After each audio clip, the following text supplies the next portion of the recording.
This is Gary, and he's got a huge problem. See, Gary runs one of the biggest electronics chains in the jungle, the kind of place where you walk in for a phone charger and walk out somehow owning a blender too. Business looks great on paper.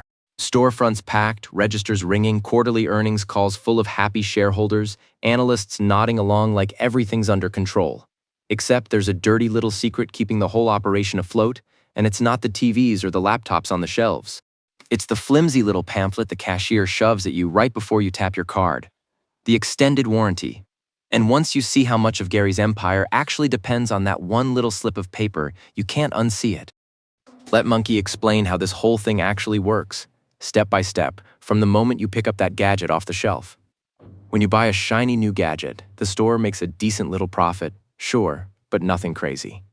Electronics margins are famously thin, sometimes as low as single digits, thanks to razor-thin competition and monkeys comparing prices on their phones in the aisle before they even reach the register.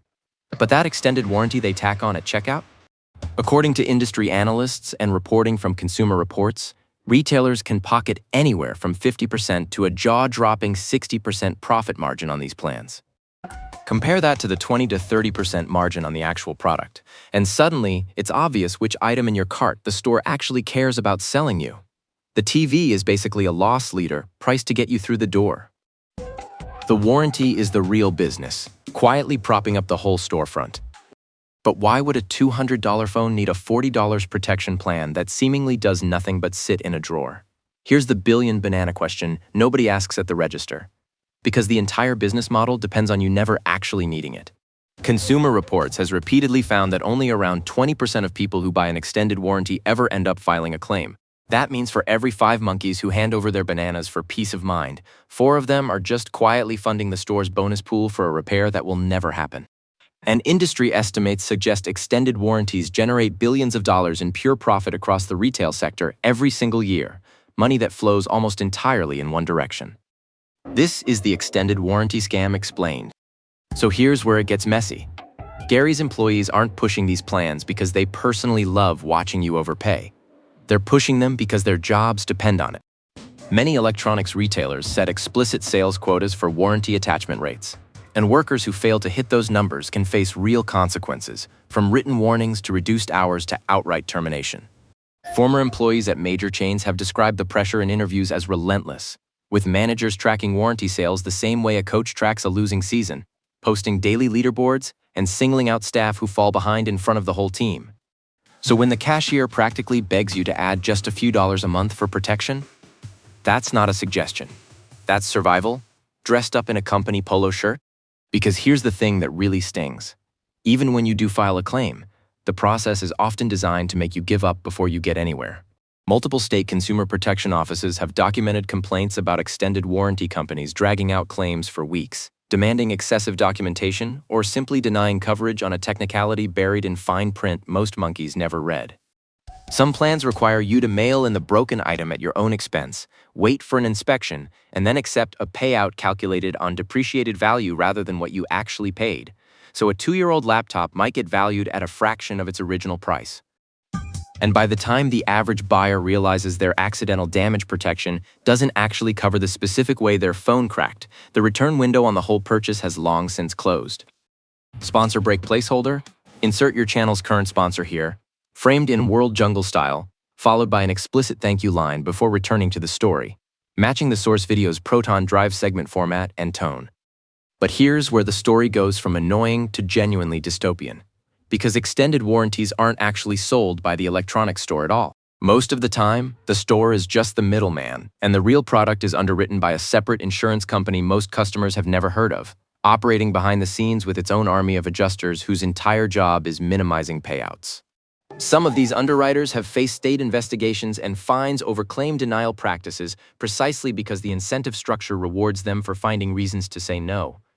And buried in the fine print of many of these contracts is a mandatory arbitration clause, quietly stripping away your right to sue in open court or join a class action if the company denies your claim in bad faith, funneling every dispute into a private arbitration system that consumer advocates have long criticized as tilted toward the company footing the bill. So when your claim gets denied, you're not up against a friendly local store clerk anymore. You're up against an entire industry built specifically to make sure your money disappears into a system with no real accountability and very little legal recourse waiting on the other side. And it's not just electronics stores either. The same playbook shows up in furniture chains, appliance retailers, even car dealerships, where protection plans for scratches, stains, and mechanical breakdowns get bundled into financing so smoothly that many buyers don't realize they agreed to pay for one until they see the monthly statement. Some dealerships have faced lawsuits over allegedly packing loan agreements with add-on warranties buyers never explicitly consented to, buried among a stack of paperwork signed in the final rushed minutes of a sale. So this isn't just a gadget problem. It's a pattern stretched across nearly every big-ticket purchase a monkey makes in a lifetime, quietly skimming a little extra off the top each time. And the kicker? None of this requires anyone to lie to your face. Nobody at the register is technically breaking any law by upselling you a warranty with a 50% profit margin. Nobody at the insurance company is technically lying when they cite the fine print to deny your claim. The entire machine runs on completely legal fine print, buried disclosures, and a sales culture built around quotas, and by the time any individual monkey figures out they got a bad deal, it's just one transaction among millions happening every single day across the jungle, each one just a little too small to be worth fighting over. So what can regular monkeys actually do about any of this? A few things, honestly. Consumer advocates consistently recommend checking whether your credit card already offers extended protection for free, since many premium cards quietly include purchase protection and extended warranty coverage as a built-in perk most people never activate, let alone realize they're already paying for through their annual fee. It's also worth reading the actual terms before saying yes at the register instead of after something breaks, paying close attention to what counts as accidental damage and what depreciation schedule applies to any payout.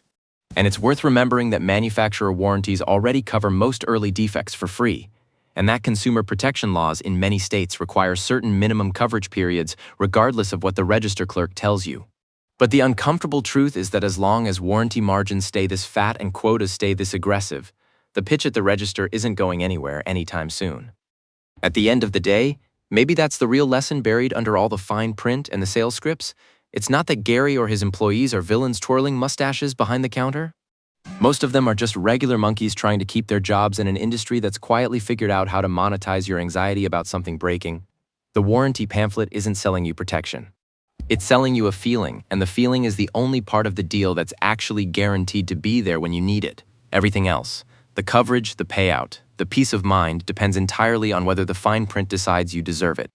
So the next time a cashier slides that little pamphlet across the counter with a smile that's just a little too eager, you'll know what's truly happening behind the scenes and whose bonus is actually riding on your answer.